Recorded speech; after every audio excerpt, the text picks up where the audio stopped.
Hey everyone, welcome to this episode of the Crypto Leviathan podcast. I'm your host Dalibor. This is my co-host Andrew. Welcome to the show. Today we have another special guest on. His name is Edwin Mata. He is the co-host, CEO, and founder of Brickken. So welcome to the show. So tell us a little bit about the company and yourself. Thank you very much for having me. Yes, obviously, thanks, Delaware and Andrew. Hopefully, to have a really nice chat with you guys on this podcast. So, yes, my name is Edwin Mata. I'm the CEO and co-founder of Brickken. And Brickken, we're a tokenization protocol whose objective is to bring companies on chain. That is basically our objective is to tokenize equity and all assets and put them into the blockchain, into their token format. So that's why we're a tokenization, and yeah, that's what we're doing here in Bricken.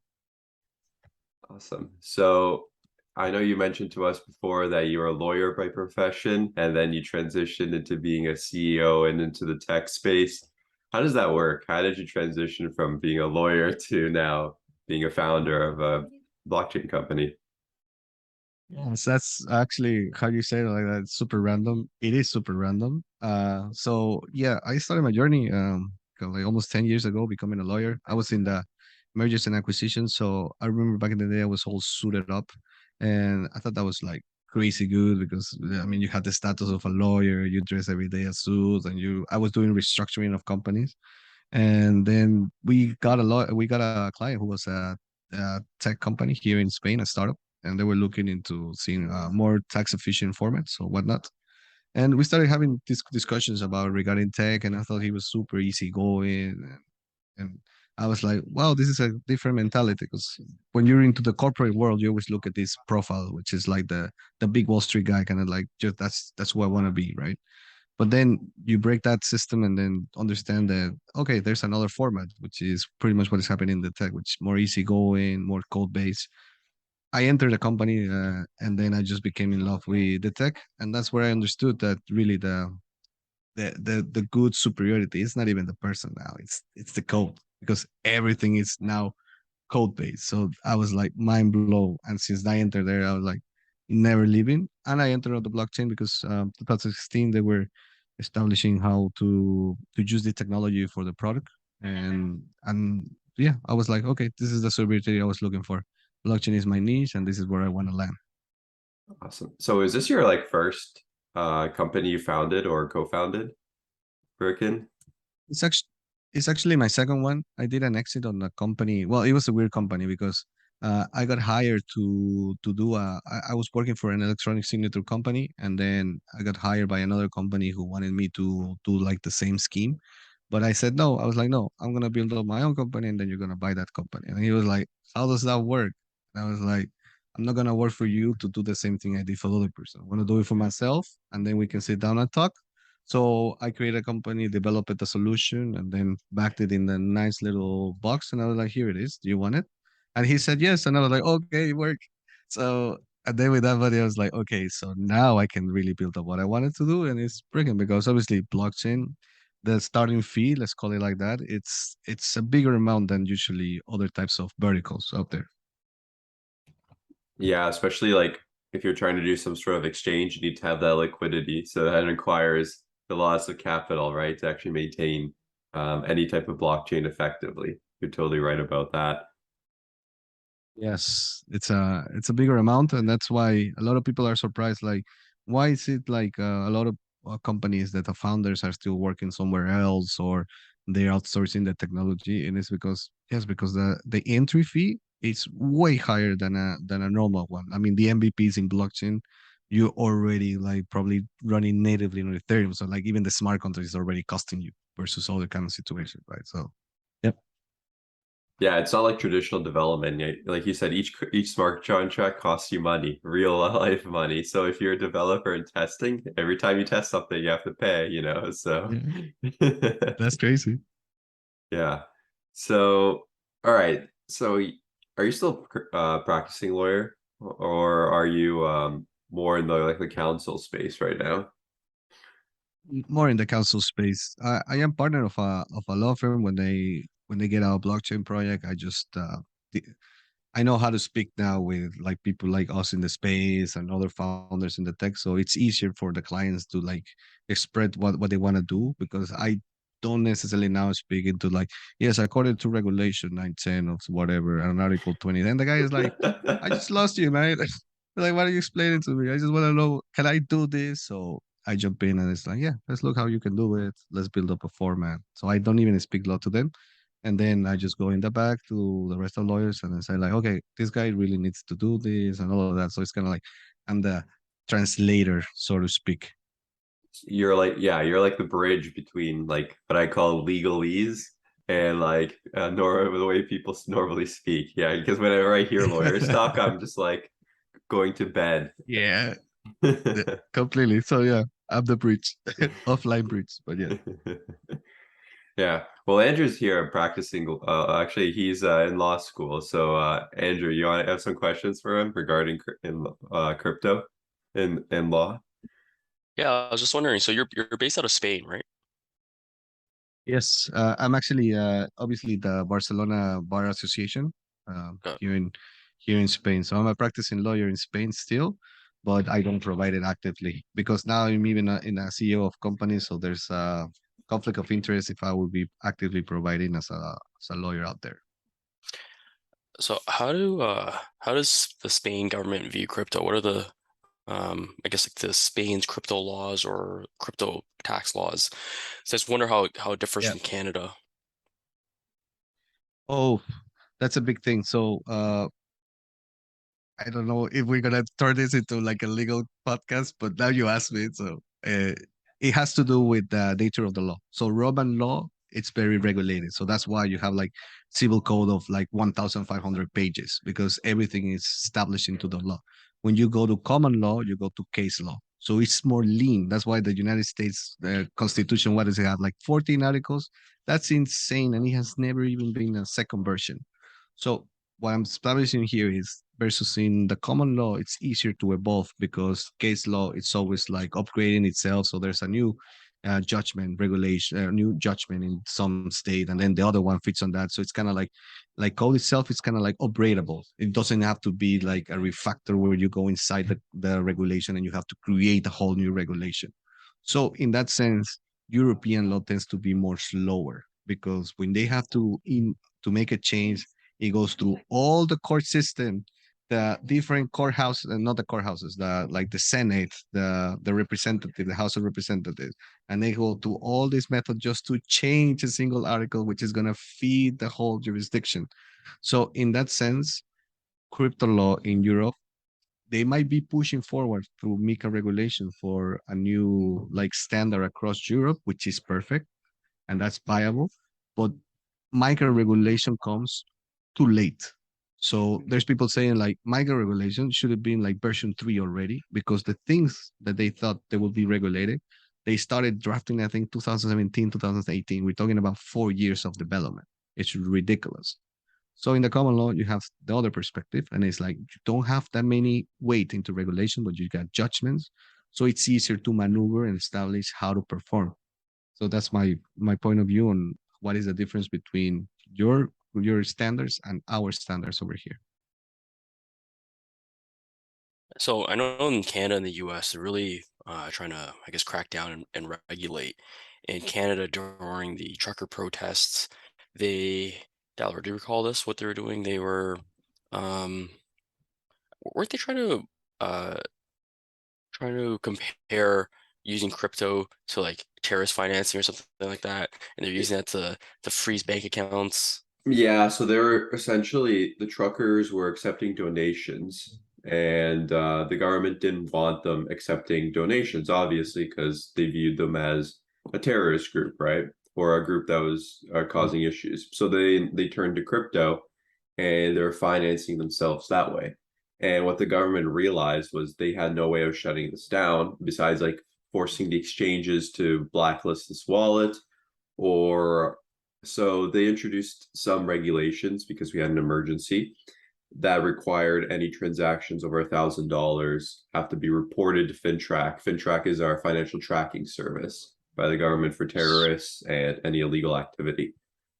So that's the regulation they got in Canada, but Honestly, I think they also don't know how to regulate this. They're kind of like just throwing a bunch of laws out there right now and seeing what works and what doesn't work.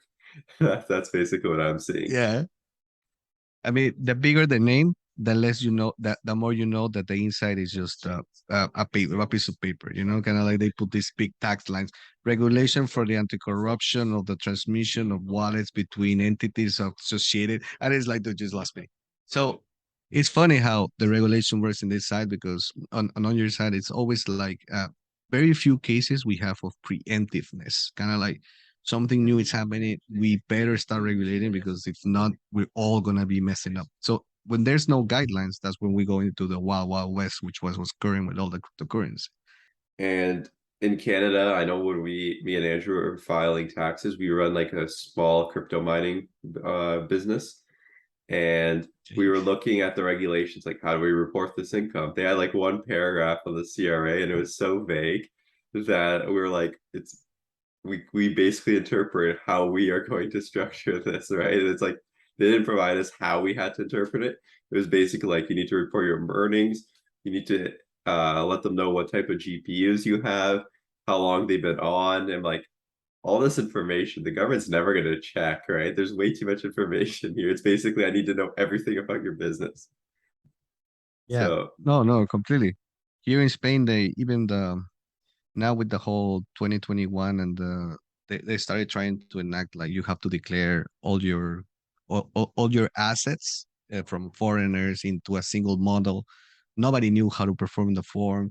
They were calling accountants and they're like, what do I have to do here? And the accountant was like, I don't even know what's crypto. So they had to stall that initiation of new form until next year because people were like, you can put whatever you want, but if you don't tell the people how to perform such act, don't expect them to do it. And then there were complaints against the institutions because like they didn't even know what they were requesting. It's like, oh yeah, it sounded good, and other countries were doing it, kind of like maybe we should do it. And it's like, yeah, implementation. So it's not about regulating; it's how you're going to implement that regulation, right? absolutely, that's always a challenge I find. Like yeah, let's be real, like crypto needs regulation. I think we've seen like all these hacks, um, what's it called, scams and everything. So regulation would help in this space. I totally agree, but it has to like make sense, right? We can't have regulation in here that makes it so hard for me or you to transact or just to create a business in the space. Because if you do that, then you're going to stifle innovation, and people are just going to go to jurisdictions where these laws don't exist. So now you're just outsourcing the development to other countries, right? Which is definitely not a good idea. Completely, completely. I mean, we have the best case scenario now with like I'm gonna put two examples about positive regulation and negative regulation. I think, for example, if we can push Luna, what happened is that will be like that's a needed regulation because what happened with Luna crashed, and then like 3 days later, it's like B2, and without even trying to go to jail, there was like that guy was just like, okay, yeah, I'll just create a new blockchain. Screw the millions that I lost from people. I don't care. I mean, that's a needed part of regulation because you cannot keep playing with retail investors when they like losing. I mean, people were committing suicide. It's like crazy. And the guy was super happy tweeting still like, oh, B2, I'm back like everybody else. So it's like, okay, maybe it's not a security, but that should be stopped as well because it affects us. Now, all institutions here in Spain were like, everything is a Luna. And it's like, no, mate, I'm trying to build the legit game with you guys. Don't push me in the same bag. But it's easier for the big news articles to pop and it's like, everything is Luna. So that's the needed regulation. And now for the negative one, I'm gonna put like the tornado cash, whatever happened. It's like they didn't even understand with the whole it's okay, yes, it was done for money laundering, but fiat money is the biggest asset being laundered on a daily basis. It's not crypto, it's fiat.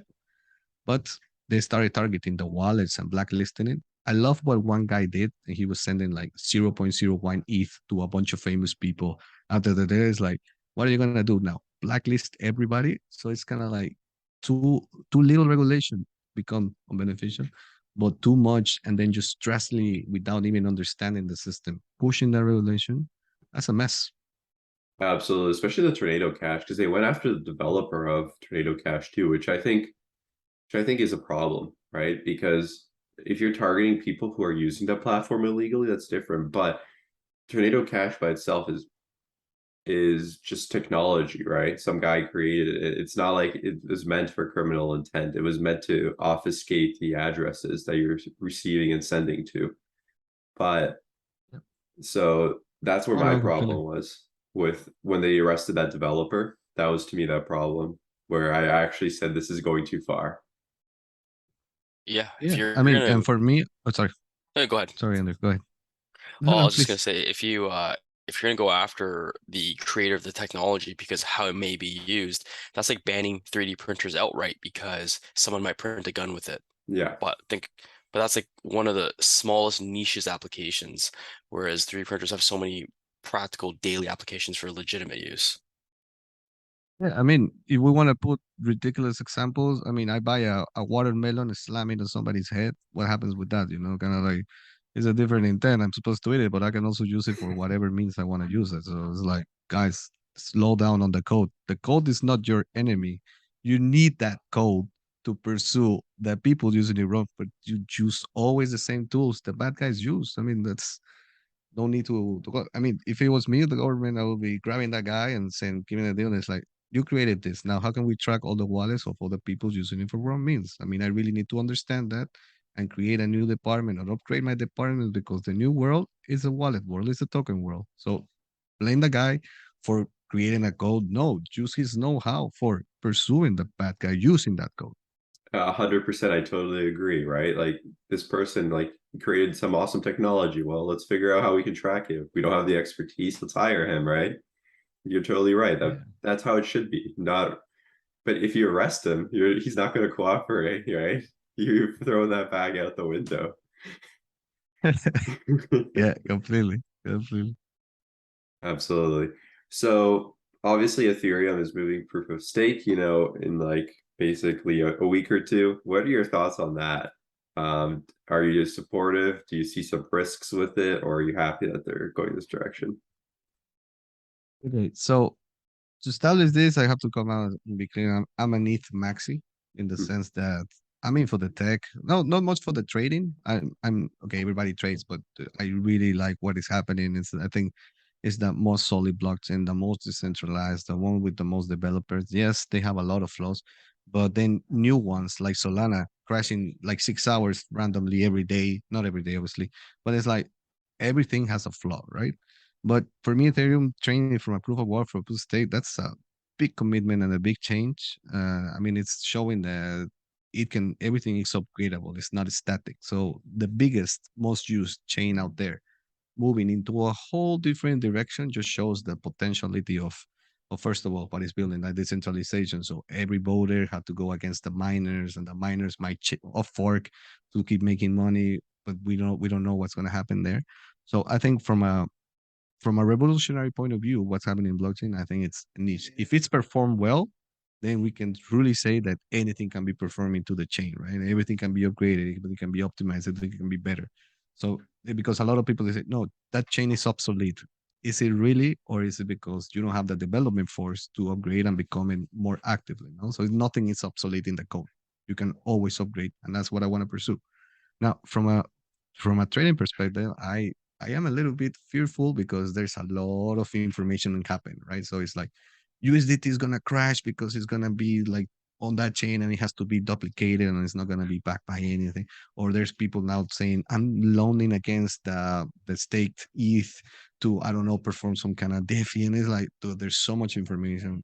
I'm not gonna gamble, not gonna play the game, but I did pull out some crypto out of that chain and move it to other one just because I don't know what noise. Since this is the like Twitter, it's so much noise that it's like okay, when there's so much noise, I know that I want to play it safe. And right now, for me, is leaving that position that I have and moving somewhere else. I do have some stake in ETH, but that's I can unstake it.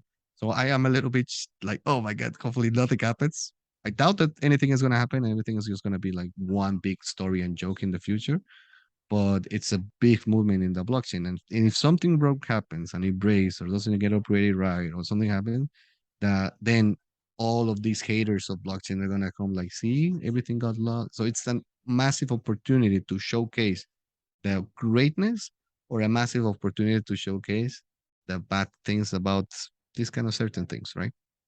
Yeah, I totally agree with you. Like we sold all our Ethereum because like we're like, listen, it could we're hoping it goes well, but there's that chance that something will break in that network because we've seen it with other upgrades.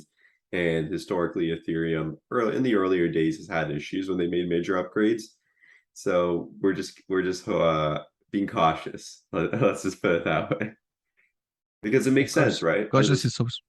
Yeah, as a CEO or as a business owner, you want to limit risk. And this is like I think a risk they can easily limit by just selling, right? And not worrying about it.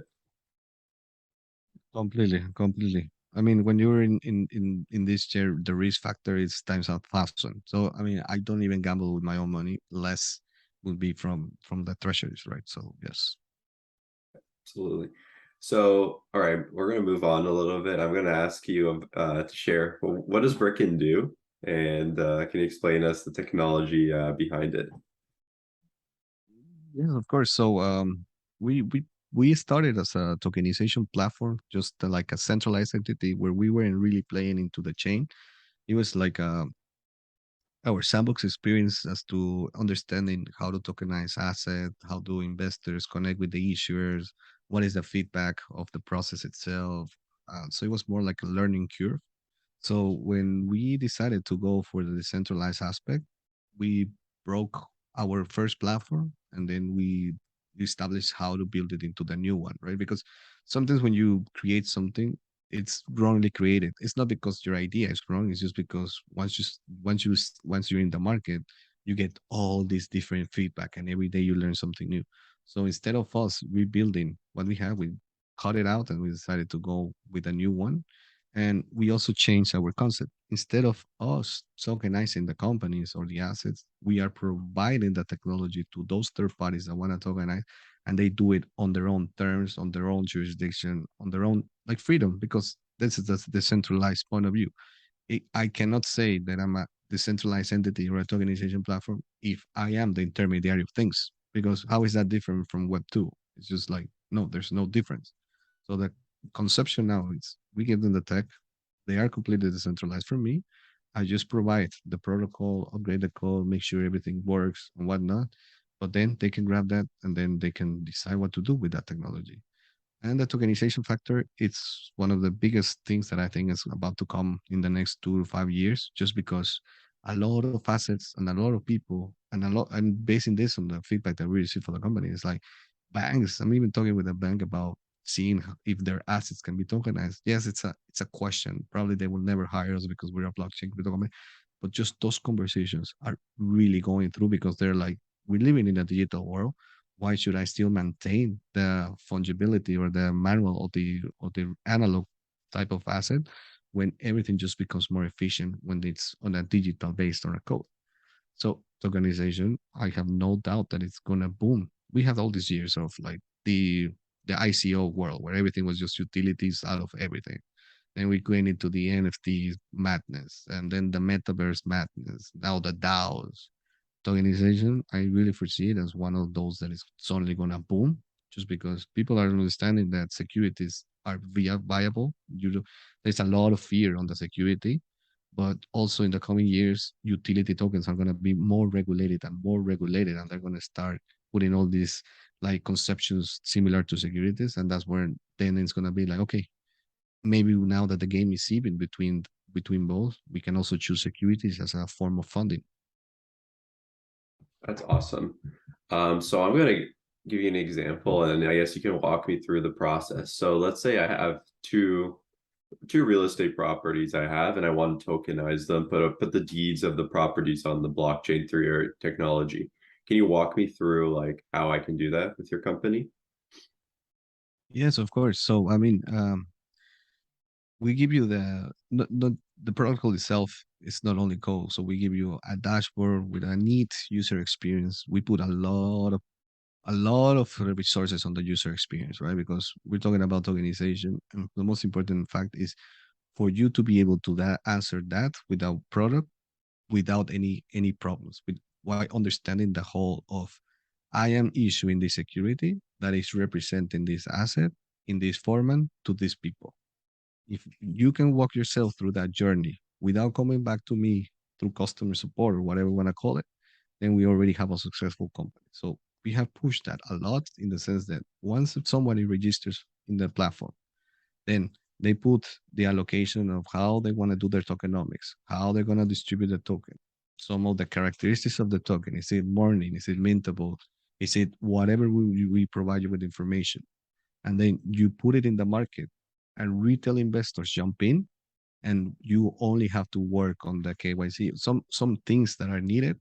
But if that ecosystem works without us interacting, then we have succeeded at what we're doing. And that's our whole achievement. So people kind of like you, how do I upload a deed or an asset, or how do I fund, or how do you do this?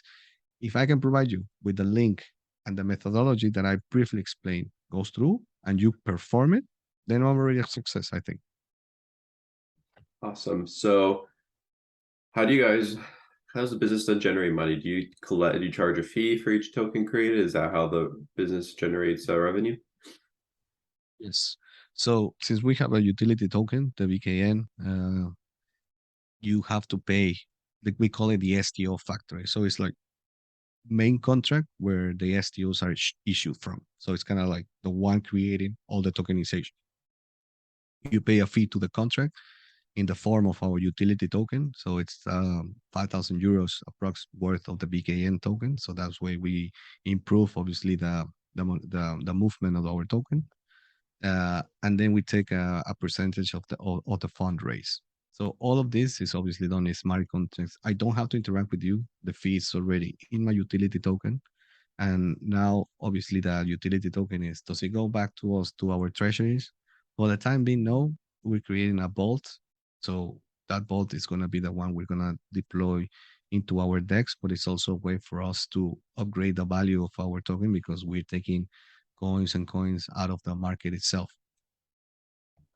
See, so do you guys use your own blockchain, or do you like rely on Ethereum or like another blockchain?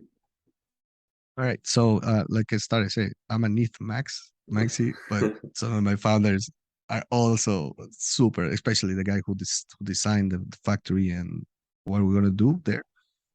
So we run on Ethereum natively, but now in the next couple of sprints, we're not talking already to some foundations and some VCs from certain blockchains because we want to see if we can get a grant so we can create a bridge to that specific blockchain. We're talking now with two in very advanced situation because they're interested in our DApp being deployed there, and they understand that I'm not going to create a whole new infrastructure for that blockchain itself because that's just ridiculous. And Ethereum is a very solid one. A lot of people have copy of most of the code. I mean, I don't even have to say like the second one is probably a copy of Ethereum, but the bridging factor it's allowing us to really jump. And if we're agnostic on the asset that can be tokenized, we also want to be agnostic on the chains that we can use or the client, because in the end, I don't want to push a certain product or service. I want really the issuer or the tokenizer to really say, I want this token to be issued under these conditions for these people in this chain.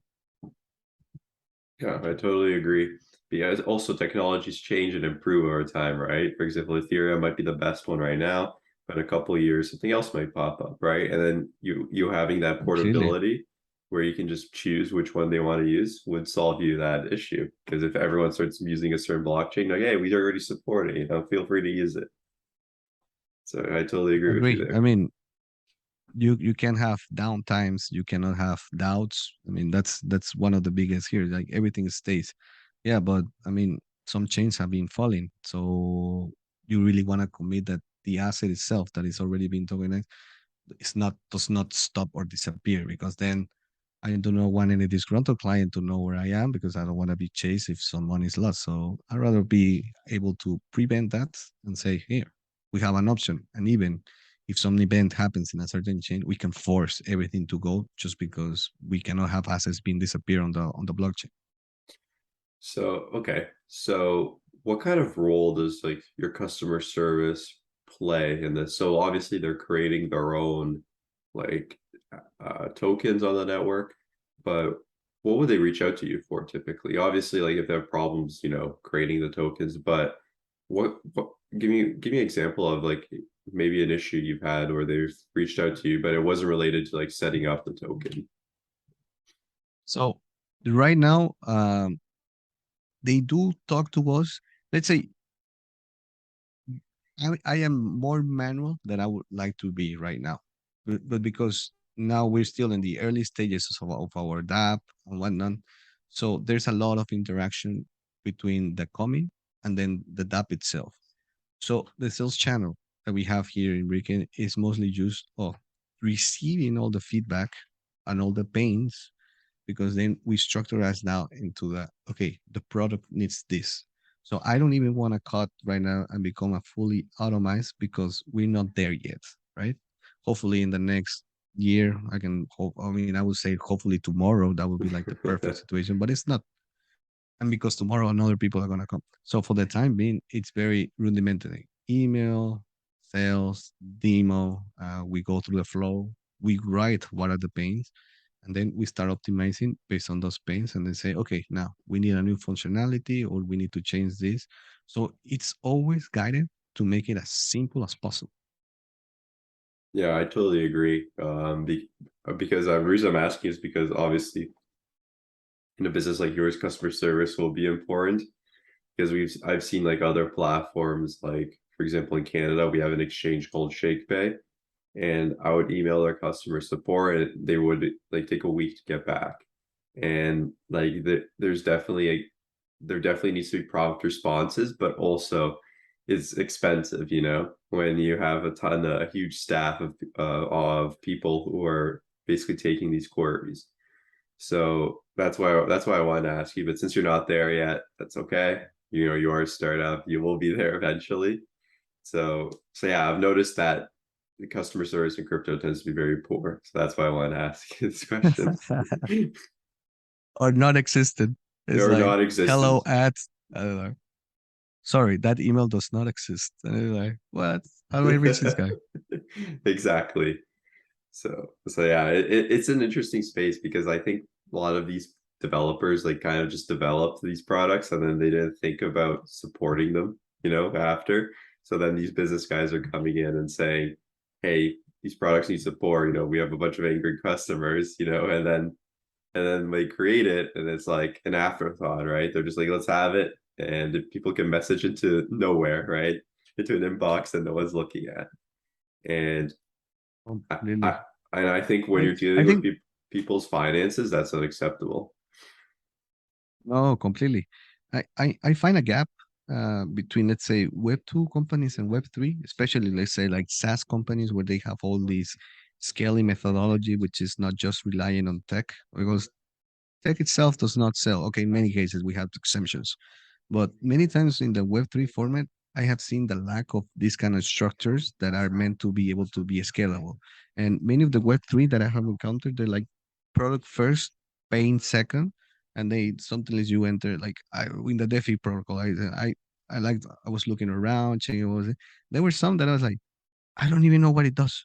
Like I'm so lost, and you don't even know how to contact somebody. It's like how does it work? Like it's not how do I enter. It's like, okay, so you're promising me all of these things, but then how does it work? Or just because you put super complex language does not make it better. For me, it makes me scared. It's like, so just tell me, you're gonna collateralize your cryptocurrency in this vault, and I want to supply you with a APY of this format, which you can take out. But it was like you're gonna farm the tokens in a manner that is takeable through a collateral. It's like, dude, stop mixing all the concepts.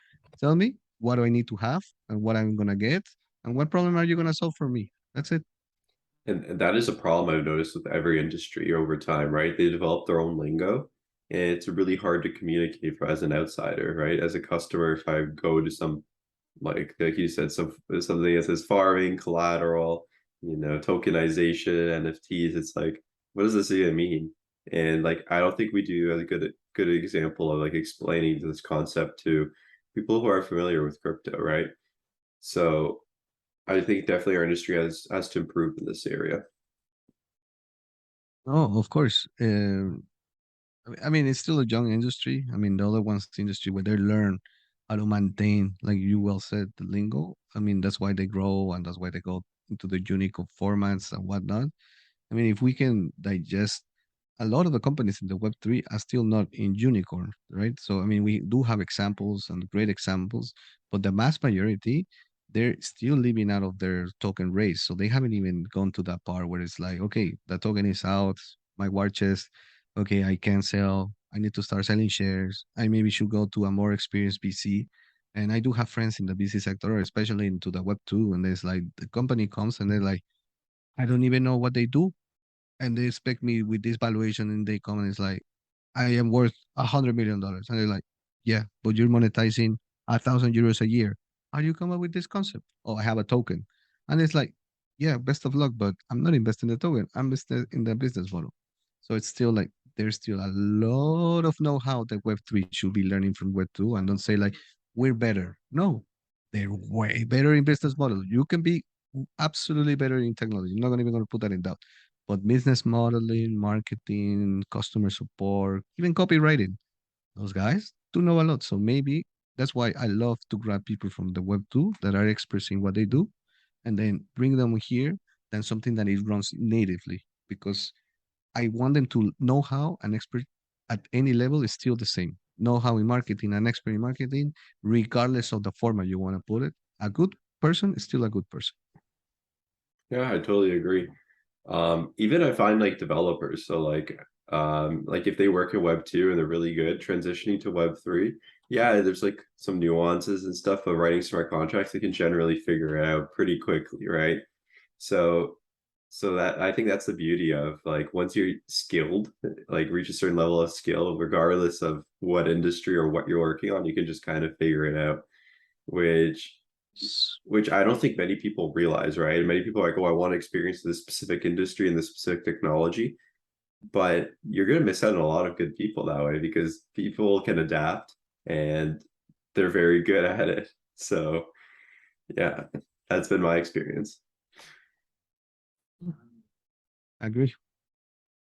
All right. So you said Brickken is moving this direction. How many employees are you at right now, and where do you project like the growth of your company to be at on your timelines? Yeah, so we are 24 right now exactly. And obviously, I do come from the SaaS industry where it's all about scaling different departments. I'm not saying it's the best option because, I mean, for example, you have Uniswap where they say like they have 12 employees and it's okay, but those are like the real unicorns, like one in 1,000. Right? The Mm. rest of us cannot really rely on the code wise. Maybe in the future, yes, more people adopting this kind of technology, understanding that code is code and how it works will be. But for the time being, I'm thinking that we really need to scale this in different departments, not just tech. We're amplifying the sales department, marketing. We even hired two in-house lawyers. So it's kind of like we really need everything in-house to grow, and that's why I'm doing my strategic route now, raising money and everything, because by next year, I mean, the whole objective of the projection is that we need to times two the company, not just revenue wise, not just tech wise, but every department needs to have all the solutions in how to go fast, quick, and really capture the market, because right now there's a big opportunity. It's still a blue sea, but who knows? Maybe in 2 years is a Red Sea. But I don't want to challenge that Red Sea. I want to really conquer the Blue Sea. So when the other competitors come, I don't look at them. It's like, okay, I have my game. I have established my protocol, and this is how I am gonna grow. Okay, yeah, this now we're getting into an interesting territory. So I'm just trying to picture like you being in the CEO seat. How do you determine like which area of a business to expand? Let's say whether it's the tech, sales, marketing, because everyone wants always more people on their team. They always want more. So how do you balance that? How do you balance all the different like interests in the company, right? And how Yeah. do you make a Um, decision? Very good question, because I'm undergoing that pain right now, and it's when you at the beginning you just focus on your day to day, right? Kind of like execution. It's like something happens, you execute because it is the job on all departments wise and all employees wise. It's kind of like you have to, because you need to grow, you need to develop, you need to solve. So you don't really never stop to say, okay, so now I go into strategy. So a couple of months ago, when we onboarded everybody who's now, and we cut At the beginning it was more about needs, kind of like we think we need, so we hire. And that's not doable for the second part because it's harder to onboard people and then say like, oh, maybe I needed this, but because you're so involved in the execution and growing fast that you don't slow down. But for the second one, now we have implemented an operations department and we're measuring KPIs of absolutely everything in the company. So that way we all know what are we lacking or who we are lacking.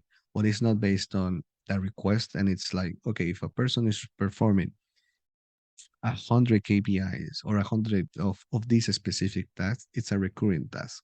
And if he's being born and he needs somewhere else, it means I need to hire a similar role or a better role for that position. But if somebody requests me and that specific role is only performing 10 tasks per week, they don't need another one. Maybe they need a better person, or maybe I need to move or I need to do. So in that sense, everything it's all about data. If you want to grow a company, it's not about feeling or heart. It's like show me the performance of the department. Let's see how we can grow. That's why we even put a people person for the hiring process. And it's like we really need to optimize because rank wrong hire, it's a loss of money every single month. And then it's not so easy to hire and say like, no, goodbye. No, get out of here. No. So if you're gonna invest, kind of like if you invest, you always do your due diligence and your own research. The same for hiring. You have to really nail down that specific need, optimize the value, optimize his performance inside, because if not, you're not gonna be scaling. You're just gonna be a group of people performing random tasks, and that's not how you become a true company, we'll say. I totally agree. Okay. So can you explain to me, because a lot of people I find idolize being a CEO, right? It's like they want to be a CEO. They think it's great, they can play golf in the middle of the afternoon, uh, delegate it to other people. Can you run them through like what your typical day is like just to dispel that myth? Yeah, so all right. So but my day begins with the all day calls. That's basically what I do, and internal meetings, outside meetings. And then starting around 6, 7, I do my own backlog. So kind of like my days are long. Um, I don't micromanage. That's I think one of the biggest when you're founding or whenever you're growing, it's super important to build people of trust. So if you think you need a specific role at a specific, uh, let's say, authority level, so to speak, that means that person is going to really take over of everything that you need that you can't perform because it's not that you can't, it's maybe because you're not even an expert. So, for example, I'm a lawyer. I'm good at reading, writing, whatnot. But dude, don't give me to pay any bills or numbers because I suck at it, and I have no problem saying that my numbers are ridiculously bad. So that's a pain you need to solve, and the company cannot rely on me executing those tasks because then it's like okay. So really about the day to day of the CEO for me, learning now and understanding where I used to work, it's all about like really delegating. It's like you have one role that is push forward with the company, make sure everything works in an ecosystem. All departments have their covered needs. They understand. You become the equilibrium between tech, product, marketing, sales, and you push forward everything so they all know in unison what is happening. So it's not about me anymore, just like drafting emails and saying, and yes, my role is to raise funds. So I am the one talking with VCs and whatnot, but it's not on my day to day say like, oh, this client is super pissed. It's like, okay, so we have a product. It goes through the sales, it goes through the tech, or it goes through the legal, but it is so protocolized. And that's my role. It's kind of like to make this grow in a way that it's really measurable, really upgradable, really scalable. And my day to day, it's organizing the deals company. And the day to day, all departments have what they need. And then in the back, I come in and play the game, which I believe the CEO is the first salesman, is the first promoter, is the first VC tagger, is the first doing the podcast to amplify the value of Brickken. So it's kind of like you do all the roles at once, but you truly never are the expert at once because you do have to hire the real expert at every department. So you just like you just become a voice of everyone, and then in the back, you know that hey, we got a new client, close it, send the contract to legal, make sure tech is ready to deploy, and that's what you do. You just become one big like coach. Yeah. And I think just to add on to that, like you have a ton of responsibilities, right? Because anything goes wrong in the company, it's your fault. You're the head of the company, right? So you need to basically figure it out or make sure the problem is solved. Yeah. And Responsibility, it's a big burden, I can tell you. And the moment you start realizing that, I mean, responsibility can be fun because at the beginning, I now you don't see my hair, but in 1 year I lost like maybe like 10 kilos. I got all this gray hair just because I was drowning in the responsibility and being fearful about the decision making and whatnot because it's the one you start growing. But then I realized, you know what, I'm having fun. You know, I like my job, I like my team, I like my product. I was like, why am I gonna? And my decision making started becoming better because instead of analyzing the complexity of failure and whatnot, it's like I am solid because I know we are solid and we have a huge team of solid people. And it's like you start building yourself based on what you're building in the back with the people that you brought in. So that's where you become and say like, okay, let's go into execution. And now I'm my responsibility. I'm more scared about other things outside of Brickken itself than in Brick, for example. absolutely. That brings me to an important point since you mentioned gray hair and then like you losing 10 pounds. That obviously displays a lot of like a high stress, right? And high stress can easily lead to burnout. So how do you, as a CEO, manage this to prevent, basically going that direction where you burn out? You're familiar with what burnout is, right? Yeah, of course. I play video games. Really? Yes, I do. What That's video games do you play? man. Right now, I'm killing it at Elden Ring. So I mean, or Call of Duty when I'm playing with my friends and whatnot. So why do I play video games? It's obviously I'm a gamer. I've been always into the game, but really okay, a lot of people would say exercise. I walk a lot, but even when I walk or perform a task, I'm always thinking, like, okay, break, and kind of like it's an ongoing.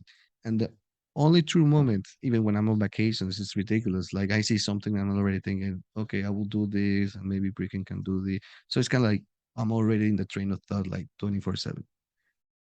And when I play video games, I only think about the game. It's like my true disconnection because I have to be focused and I have to really be into it because if not, I'm not gonna perform. So I really rest and I rest a lot. People don't comprehend when I say like, "What do you do for rest?" And I do I play video games. They're like, "Why?" And it's like, dude, seriously, because my mind goes white and it's like I only have to focus on like shooting or not dying or whatever. And it's like afterwards, like, oh, okay, I rested and it's just because when you're like in that stress level of responsibility, like even walking out and seeing like a little store, you suddenly just become like, how would you make it better? It's an exercise I like to perform because if I can manage to do the little exercises, then when I come back to the office, it's like I'm full of ideas.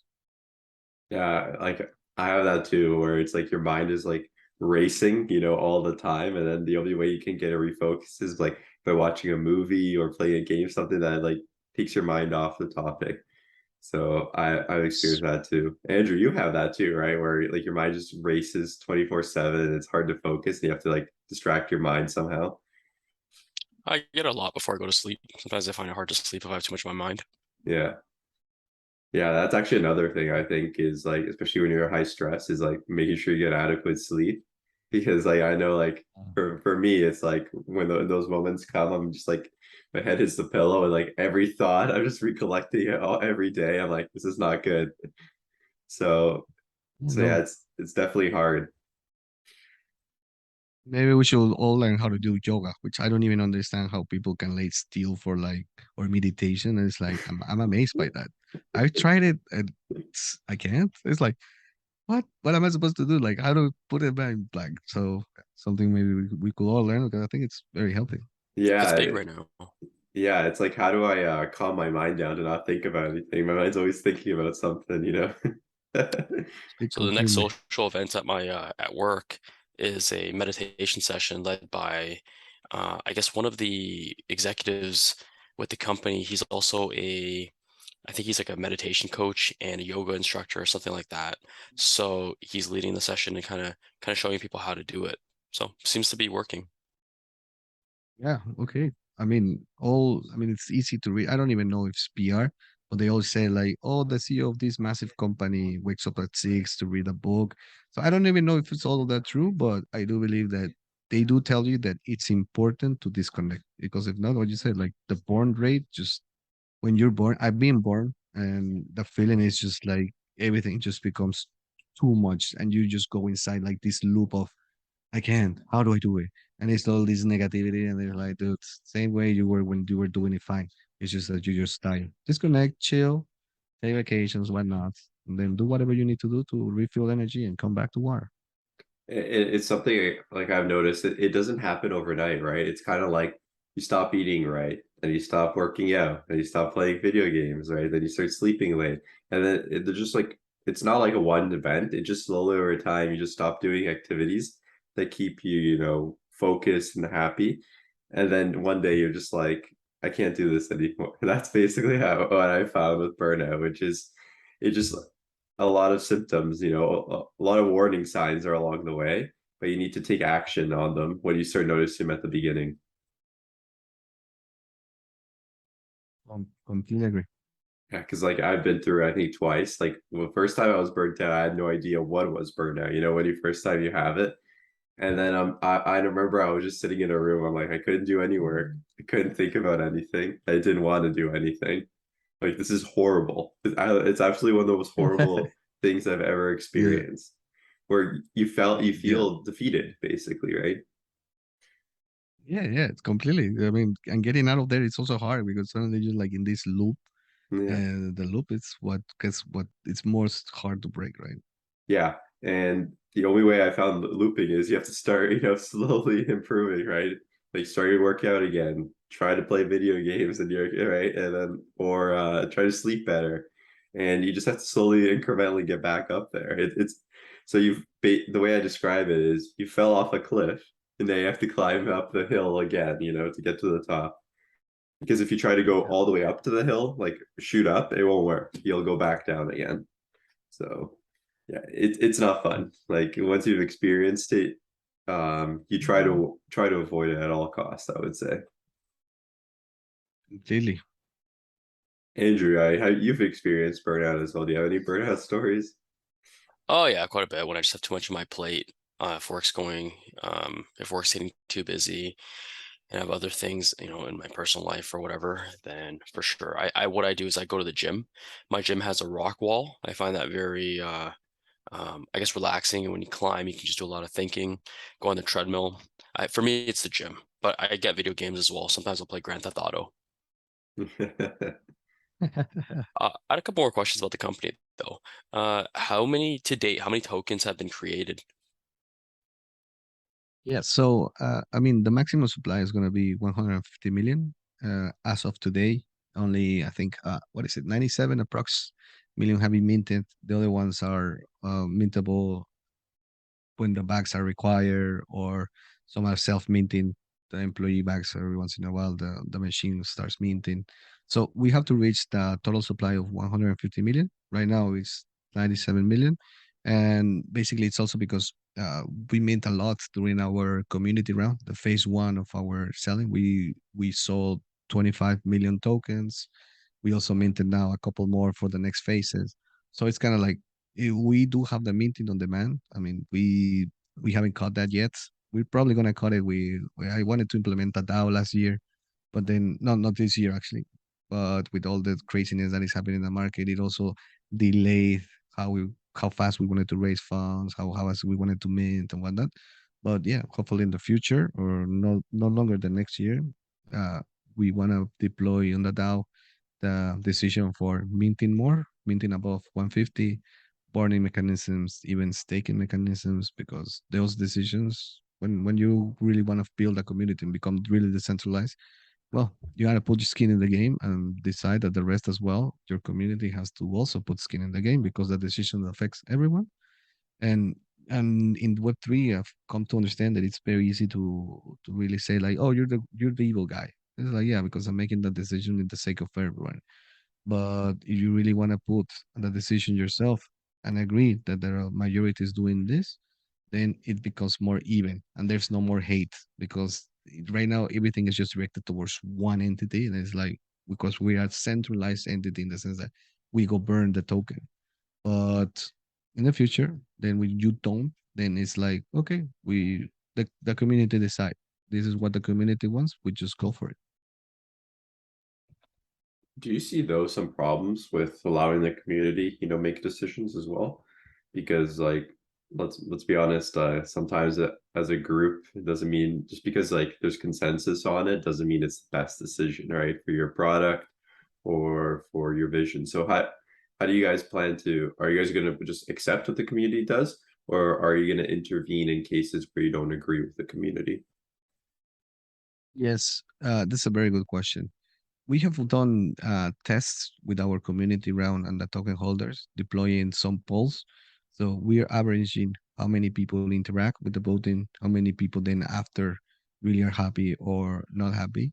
And obviously, we're talking about here about the protocol, but if it's Brickken opening a company in China because we're gonna tokenize in China, that's a decision that does not belong to the community because on a day to day we are the ones understanding the business, talking with the clients. So there's decisions that cannot be delegated to the complete unknown, even though if you record a video for an hour explaining China has the gross per cap, I don't even know what I'll explain, or an email or a newsletter.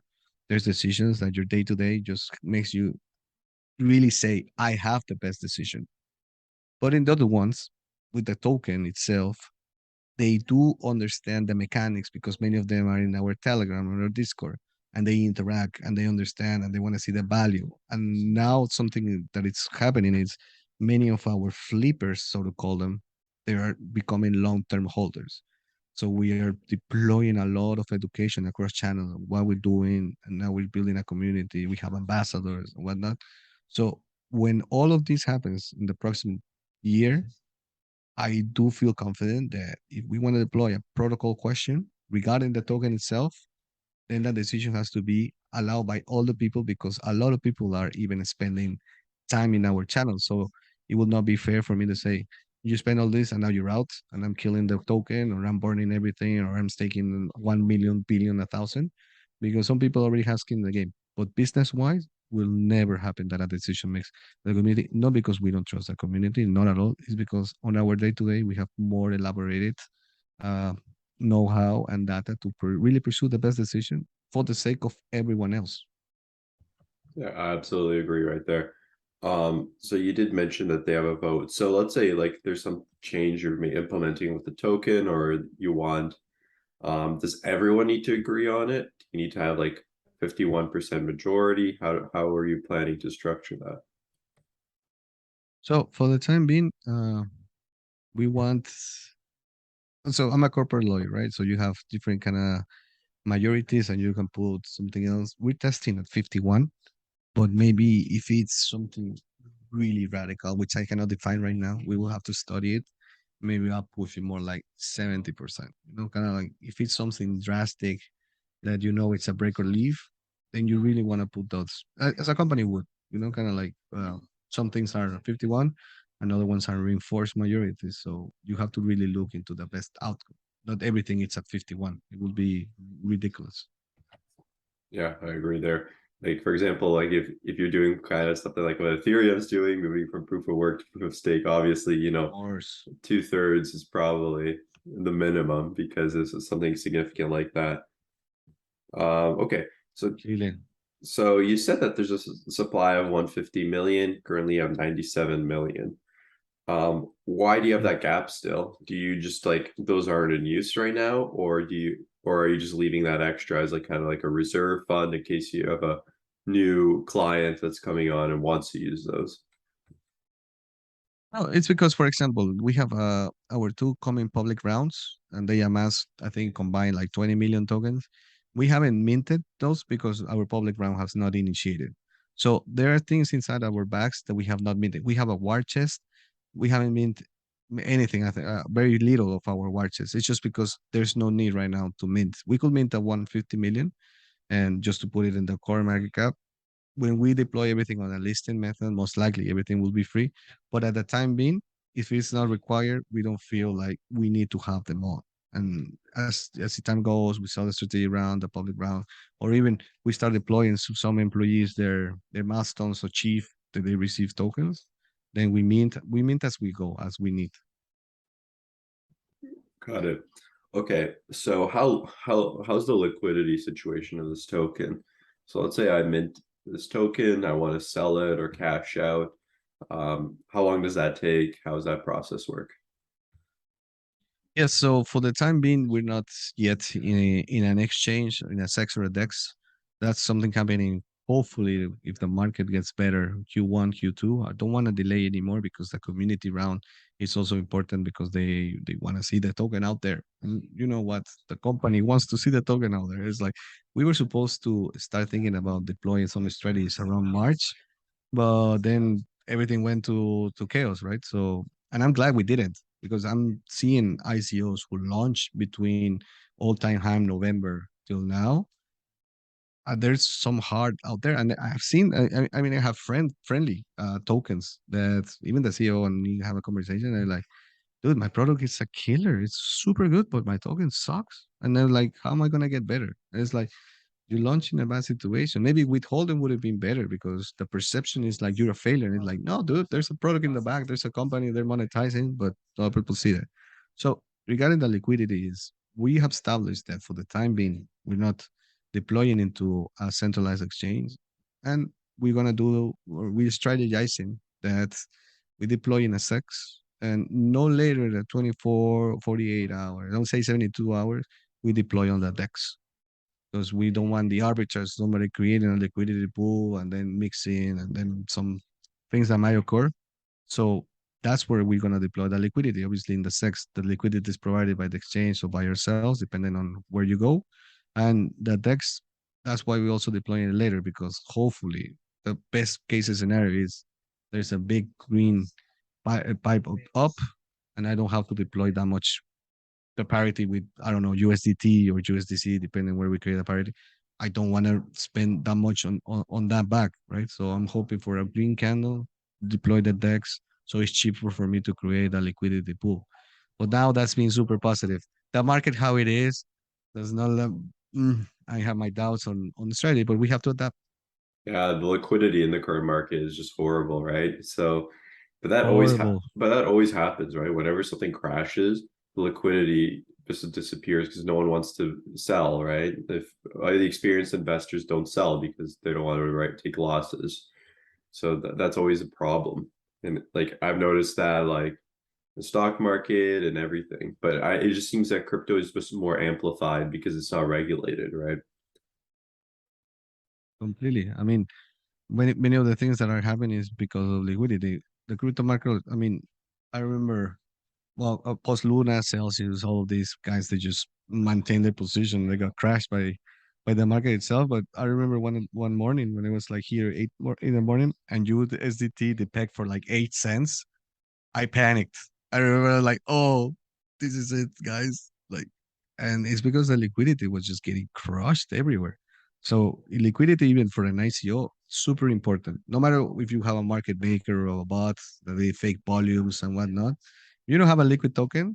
People enter with €1,000 and you're gone. It's like because there's so much gap there that it's unviable. So you really need to have a great tokenomics, a great market maker, a great liquidity provider, a great utility so people keep buying. So there's a lot of things that many projects do not understand. It's not just deploying a token and raising funds and good luck.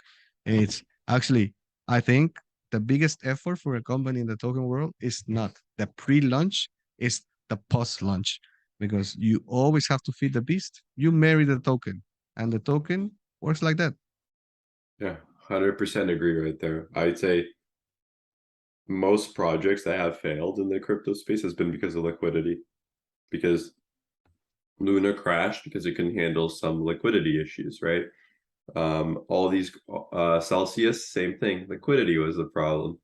So we've definitely Yes. that's the trend that we've been seeing is that if you're not liquid, well, you will fail because everyone's just going to start selling, and then when that sell list order grows, how are you going to fill that? There's no way, right? So Possible. So that's the thing. Yeah, yeah, completely. But I think in the future, this is going to become less of an issue because, for example, Coinbase and Crypto.com could have some deals where, hey, if we're having liquidity issues, they could lend them some crypto during that time, right? So I think in the future, this will become less of an issue as we get more regulated because that's what banks do, right? When banks has liquidity issues, they borrow money from another bank or the government, right? So I think this is just a temporary problem. I hope so, but I think it could easily be Well, solved through some regulation. in the crypto world, you can always you can always ask Alameda to save your ass. So Yes. Um, so I'm always going to ask this question, but do you have any whales in your token, like someone who owns a huge chunk of a pool, and how do you prevent that from happening? From one, wallet having so much power in your pool, in your for your over your tokens. So since we're not in the market, we control who bought our token, right? So we're in Europe. I already anticipated some regulations, and we passed KYCs on all our buyers just because I'm required here in Spain and Europe to pass it because of AML directives. So I already play a very legit game. And other people say like, I don't want to give my identity. I was like, okay, I don't care. Don't jump in. So I was also delaying and installing how fast it was going, but I was foreseeing that I don't want to have an audit in the future where I'm dead. So for you, it's better that I pass your KYC because if they come back to me, I can actually say like, here is the reports and here is the audits, whatever you need. In that sense, we also had a smart contract that limited the amount of tokens that could be sold to a single wallet. We tracked absolutely everything in all time, and we did came across some people that were saying like we were raising at that time 2 million. That's our community round, and we come like at the first month, and one guy's like, I'm gonna buy half a million. I was like, and he said, but I want these conditions, and I was like, no man, I don't want to sell to you. Like, but it's a half a million. And obviously we're talking about like the best market on November. And I'm like, no. And you're like, why not? I like, dude, because you want to pump and dump. Why would I sell you if the moment that you're allowed, you're gonna dump, make a profit, kill my token, kill my investors? Doesn't make sense. So we developed a strategy. We call it fair launch, and we didn't sell above a threshold. And I can gladly say, like, my three biggest positions are one of 80,000, and the 80,000, I linked him through a signed contract where I even deployed him on another vesting, but he was more of a true believer. He's been super helpful. We have a lot of conversations. So he was more on the business angel kind of side. And the next one is 50,000. And that is just I wish him the best of luck. And the rest they just starts dumping around 10,000.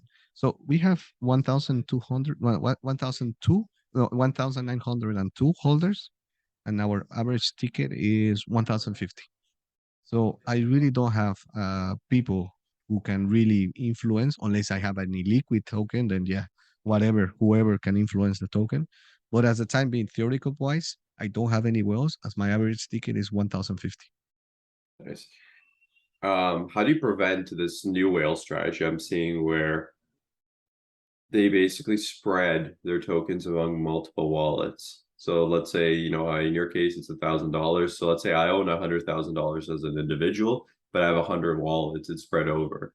How do you stop that, or does your protocol know that, hey, this is one entity owns 100,000? They're trying to trick me. Yes.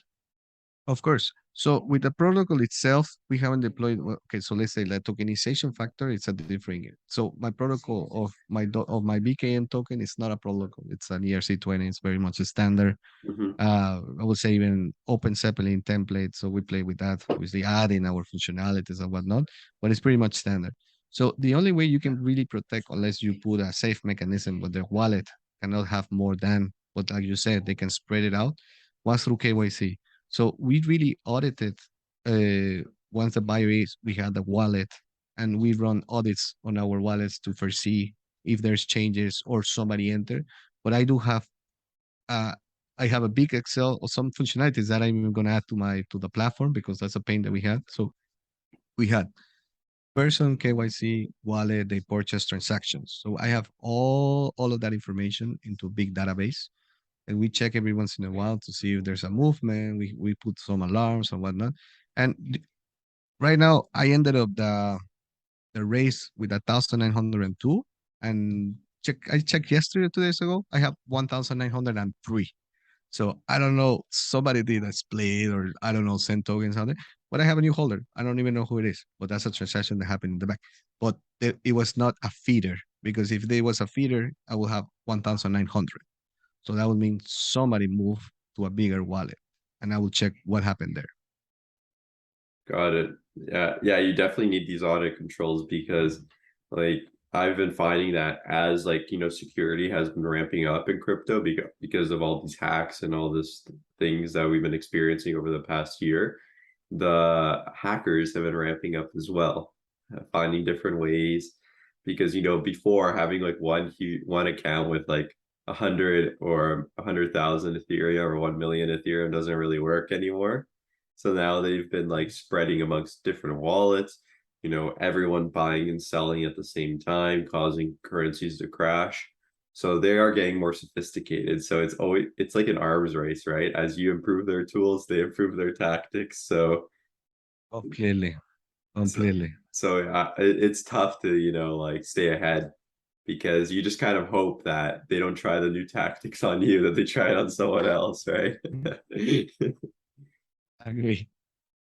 All right. Anyways, so we're getting close to the end. How if people want to reach out to you, if they're interested in getting involved, what's the best way they can contact you or the company or get invested in this project? Yes, thank you very much. So, well, we have all these different social media. They can find us now, Bricken, Bricken. We have bricken.com, and there you can see all our Telegram, Discord, LinkedIn, Facebook, Instagram. It's amazing. In Web3, you're everywhere. Like, we have a Reddit. That's like, wow, that's like, how many social medias do you guys need? It's like, you need everything in crypto. So they can find us easily on across social medias. And personally, if they want to follow me, well, my name is Edwin Mata, and I have a Twitter account where I sometimes put things that are happening through my head. If they want to find out more, gonna start doing threads. Apparently, that's a big thing in Twitter now. You don't have a thread, you don't have an account. And also, if they want to do LinkedIn, and we have different emails. So yeah, whatever channel best works for them. Just remember that it's Brickken, and we're tokenization protocol. We're gonna do our new public sales in November. So happy to for everybody who wants to jump into this. What is tokenization? Then yes, by all means, more than invited. And hopefully, a lot of people enter, and we can disrupt the private markets together. Absolutely. So I'll grab that information from you, but your links and put them in the description of this podcast. Thank you so much for coming on. I think we had a great show. There's many interesting things that we've learned. Best of luck to you and Brickken. We'll keep in touch for sure.